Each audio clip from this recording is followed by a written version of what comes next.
Alors, pour la deuxième présentation, nous allons recevoir donc deux personnes.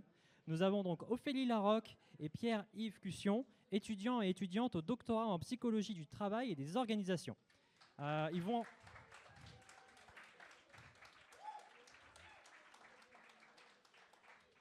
vont nous parler de l'expérience de la différence et en quoi le rapport que nous entretenons avec elle est important. Ophélie et Pierre-Yves, très cher public.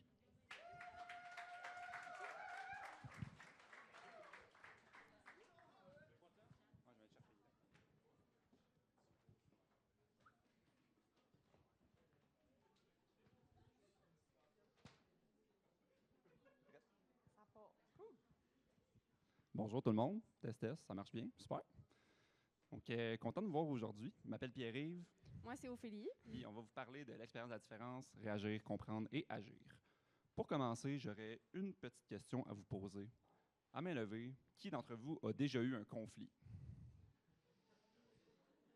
OK, je vois quand même plusieurs mains qui se lèvent. Je vois aussi certaines personnes qui sont des menteurs. On en a tous des conflits.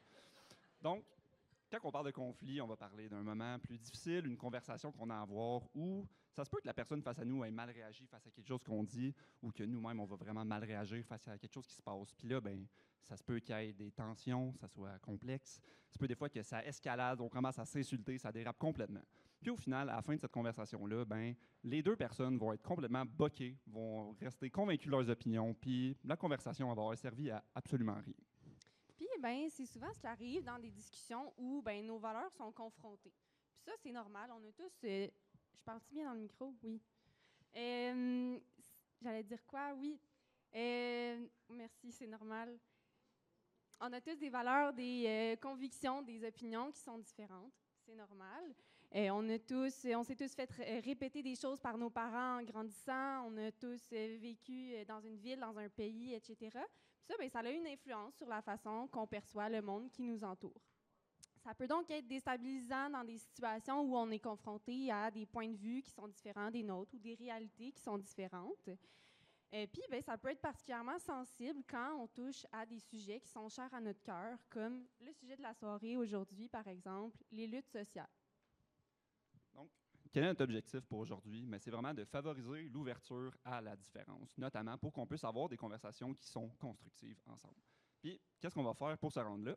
On va vous présenter le modèle de la sensibilité interculturelle, qui nous présente différents niveaux de réaction qu'on peut avoir face à la différence. Donc, le premier, par exemple, la naïveté, ensuite la défense, la minimisation, ainsi que l'ouverture. On va aussi présenter quelques petites stratégies pour passer d'un stade à l'autre, toujours pour se diriger vers l'ouverture. Donc, par exemple, la naïveté vers la défense, etc. Deux petites choses aussi avant qu'on commence. Absolument. Merci de l'intervention. Ouais. Donc, deux petites choses avant qu'on commence. Premièrement, chacun des niveaux de réaction qu'on va présenter ce soir sont normales. On passe tous et toutes par là, inévitablement, dans notre vie. Donc, faites-vous-en pas. De l'autre côté, les exemples qu'on va vous présenter, ça se peut que vous vous dites que ça ressemble vraiment à des gros stéréotypes, à des grosses caricatures, à des croyances que le monde peut avoir. C'est normal, on l'assume.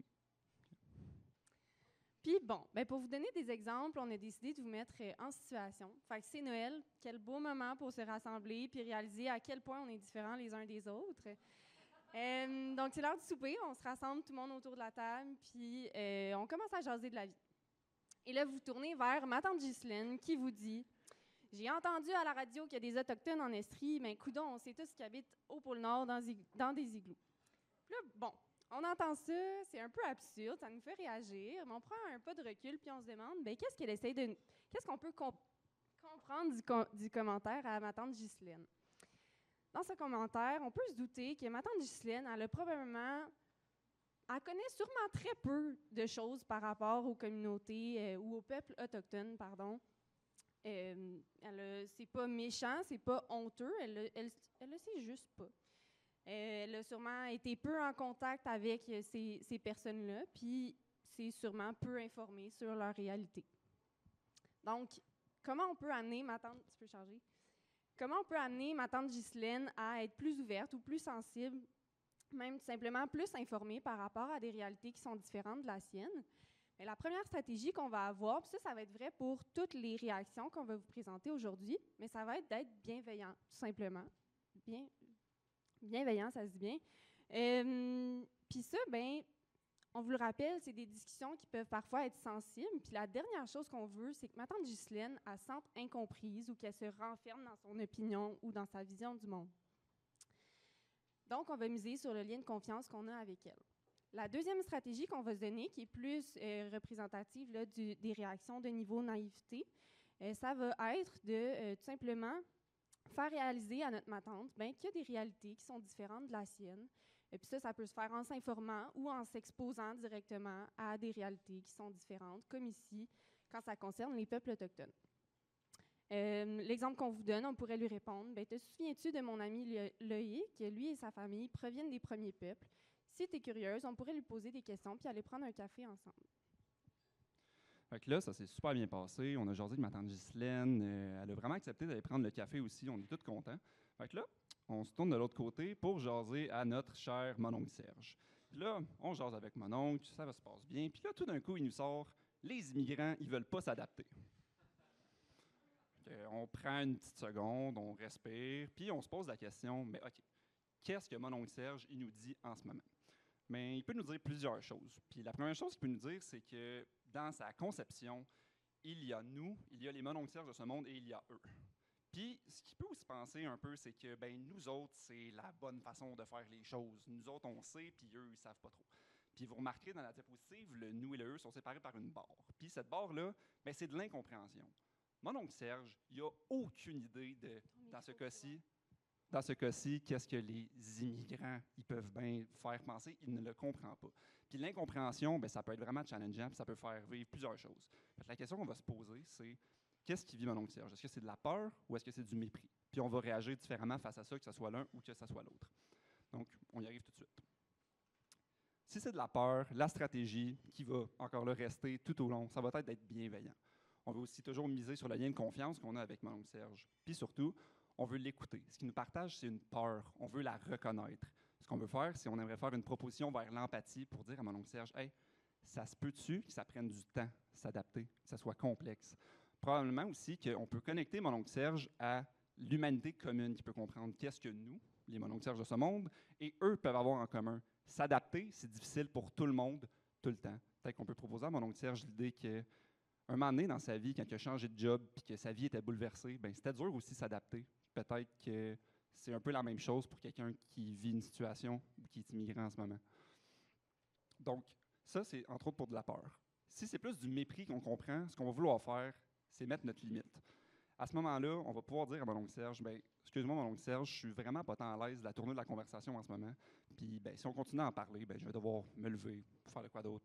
Entre autres, ce qu'on veut soulever, c'est que s'il continue dans cette direction-là, la pire punition pour mon oncle Serge, ça va être de perdre la relation ou de la heurter, la relation avec son neveu ou sa nièce, qui aime. Donc, important de mettre notre limite à ce moment-là. Puis les pièges à ne surtout pas tomber aussi, c'est de ne pas te confronter, de ne pas monter le ton, de ne pas insulter mon oncle Serge, de contester directement son point. Ça va servir absolument à rien. On se rappelle ma petite définition sur les conflits au début. Tout ce qui va arriver, c'est que ça va être deux personnes complètement braquées qui vont rester convaincues de leurs opinions. Restons bienveillants. Bon, je sais pas pour vous, moi, mon oncle Serge, il me fait beaucoup réagir. Fait que, on prend 2-3 respires, puis on se tourne vers notre cousine Elisabeth, puis on lui raconte qu'on est allé faire un voyage en Inde. Quand on lui raconte notre voyage, on lui dit qu'on a goûté à toutes sortes de plats puis de mets, puis que c'était parfois très épicé. À ça, elle nous répond, « Mais voyons donc, les Indiens, ils mangent pas plus épicé que nous autres, t'es bien raciste. » Et là, encore une fois, on prend un pas de recul, puis on se questionne sur ce que ça veut dire. Dans le fond, ici, Elisabeth, elle nous souligne l'idée qu'on a tous une valeur égale en tant qu'être humain. Elle n'a pas tort dans un sens, je suis d'accord avec elle. Par contre, ce serait faux de dire que parce qu'on est égaux, on est identique. Je pense que c'est bon. Puis c'est ça. Puis que cette différence-là, elle peut être même importante pour certaines personnes. De rester dans sa posture, ça peut simplement nous empêcher de rentrer en contact avec ce qui est différent de nous. Donc, pour amener Elisabeth à être peut-être plus ouverte, encore toujours d'être bienveillant, mais tout d'abord de prendre conscience ou de réaliser que la différence, ça peut être quelque chose d'important, de valide, voire même d'enrichissant.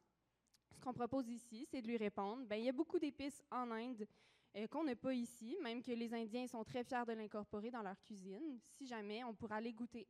On pourra aller goûter ensemble un jour, tu verras, c'est excellent. Ici, encore une fois, on ne veut pas tomber dans le piège de répondre à son insulte. On veut rester bienveillant puis s'assurer qu'elle se sente comprise dans son commentaire pour conserver une bonne relation puis éviter qu'elle se renferme dans sa vision du monde.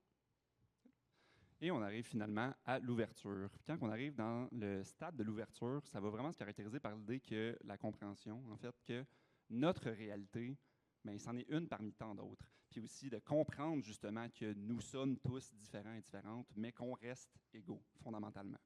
À ce moment-là aussi, on va faire preuve de sensibilité puis d'empathie pour les différences qu'on ne va pas forcément toujours comprendre, mais aussi on va avoir un désir continuel de s'informer pour adapter notre pensée puis aussi pour adapter notre comportement. Une caractéristique importante va être justement l'idée qu'on va chercher à s'informer, à comprendre, au lieu de simplement réagir quand quelque chose se passe. Fait qu'on vous résume ça vite, vite. Quand on est au niveau de la naïveté, on n'a pas conscience de la différence. Au niveau de la défense, la différence est la seule chose sur laquelle on se concentre. Au niveau de la minimisation, on se concentre plutôt sur les points qu'on a en commun. Puis au stade de l'ouverture, on reconnaît que la différence puis les points qu'on a en commun peuvent très bien coexister. Je le rappelle, les réactions qu'on vous présente aujourd'hui sont tout à fait normales. On a tous un mononcle Serge, une ma tante Ghislaine ou une cousine Elisabeth à l'intérieur de nous à un moment ou à un autre. Le chemin vers l'ouverture, c'est pas quelque chose qu'on acquiert ou de façon permanente. C'est quelque chose qui se travaille de façon continuelle, de s'informer, de s'exposer pour adapter nos pensées puis nos comportements. Mais il faut dire qu'une fois qu'on emprunte le chemin vers l'ouverture, ça devient de plus en plus facile de le réemprunter. Donc, pour continuer le petit résumé, si on veut une discussion constructive, soyons sensibles envers les réactions des gens, misons sur le lien de confiance qu'on a avec ces gens-là, puis respectons le rythme de la personne. Ça peut paraître vraiment tentant de vouloir projeter un mononcle Serge puis le pitcher dans l'ouverture, mais ça ne marchera pas. On va simplement se boquer un mur. Donc, soyons sensibles, misons sur le lien de confiance, respectons le rythme, puis toujours, restons bienveillants. Merci.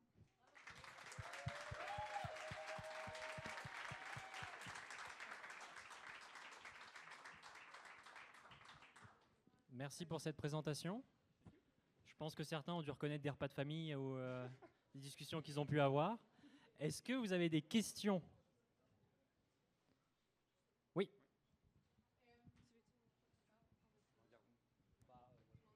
OK. Ma question, c'est est-ce que nécessairement il faut passer comme d'un stade à l'autre pour aller à l'ouverture ou on peut passer, par exemple, de, là, j'allais dire l'inconscience, mais en tout cas la naïveté à l'ouverture directement, par exemple? J'aurais tendance à dire que naturellement, on va passer éventuellement par rapport à un sujet ou à un autre, parce que, je recommence, on sait, il y a plein de choses qu'on ne sait pas, puis la différence, c'est entre autres quelque chose qu'on ne comprend pas et qu'on ne sait pas. Donc, ce serait naturel qu'on commence par la naïveté pour se diriger un peu vers les autres. Mais ça ne veut pas dire que forcément, on va passer par la défense, parce qu'on peut aussi apprendre quelque chose qui ne nous confronte pas du tout, puis juste être dans l'ouverture parce que c'est facile et simple. Donc, classique réponse de « ça dépend ». Je crois qu'il y a une question dans le fond. Est-ce que le micro te voit? OK. Première question résolue. Deuxième question, est-ce que vous pensez qu'il y a des situations, des positions, des personnes avec qui c'est vraiment peine perdue d'avoir des conversations? Est-ce que vous pensez qu'il y a des gens, par exemple, qui sont purement de mauvaise foi puis ça ne sert à rien d'être sensible à leurs différences? Puis ouais, l'a bien dit, il m'a demandé est-ce que je veux essayer. Je vais m'essayer. Je pense que effectivement, quand on rentre dans ces discussions-là, il faut juste pas avoir l'attente que mon oncle Serge, il sera pas woke là, à la fin de notre discussion, puis qu'il faut être patient avec lui. T'sais. Puis j'ai dit ça avec plein de bienveillance, ce mot-là. Voilà, fait que je pense que effectivement, des fois, ça peut être décourageant quand on fait face à des personnes qui sont plus braquées. Puis ça se peut que mon oncle Serge, il est facile comme exemple parce qu'il vient plus nous chercher, là, mais ça se peut que la personne, après notre discussion, elle soit pas plus ouverte. Puis à un moment donné, je pense qu'il faut choisir ses batailles, mais je pense pas que c'est peine perdue. Là. Ça se fait au petit pas. Là. Je sais pas si tu veux... Ben oui, en effet, tout ce que Ophélie a dit. Puis un point qu'on met à peu près chacun des étapes, c'est l'idée de miser aussi sur la confiance qu'on a avec cette personne-là. Si quelqu'un qu'on croise dans la rue part à la guerre avec nous pour nous convaincre de son opinion, on va pas convaincre personne de absolument rien, puis cette personne-là ne va pas nous convaincre non plus. D'où l'idée de comme, si on a un lien de confiance avec cette personne-là, peut-être que d'embarquer dans un débat, ça pourrait marcher, puis il pourrait y avoir du changement, mais il y a des gens pour qui pour nous, personnellement, ça vaut pas la peine de justement juste débattre pour débattre. Une réponse toute en nuances. Merci beaucoup. Est-ce qu'il y a d'autres questions dans la salle? Ah oui, on a une personne au milieu. Répétez juste la question après, s'il vous plaît.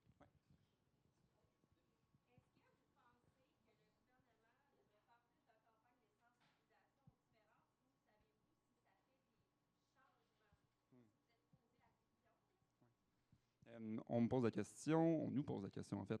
Est-ce que le gouvernement devrait faire plus de campagnes de sensibilisation par rapport aux différences? Puis est-ce que ces campagnes-là font du changement? Je n'ai pas de recherche basée sur des données probantes dans ma poche arrière. De ce que j'en sais, par contre, c'est que ça a un effet, puis la sensibilisation, c'est la première étape pour apporter un changement éventuel. Par contre, comment c'est fait, puis est-ce que ça a des effets à chaque fois? Ça, je ne pourrais pas dire tout le temps. Mais on sait, par contre, que c'est certainement la première marche pour continuer à avancer. Si je peux ajouter une petite touche de plus, ce qui fonctionne le mieux, c'est tout simplement d'être exposé à la différence. T'sais. Fait que je sais pas ce que tu imagines, toi, comme campagne de sensibilisation, mais de juste avoir conscience qu'il y a des gens différents autour de nous puis que c'est pas menaçant, ça pourrait aussi être suffisant ou contribuer de façon plus macro. Je sais pas comment le décrire, là, mais voilà. Il n'y a plus Merci. de questions dans la salle? Bah, merci beaucoup pour la présentation, pour avoir répondu aux questions.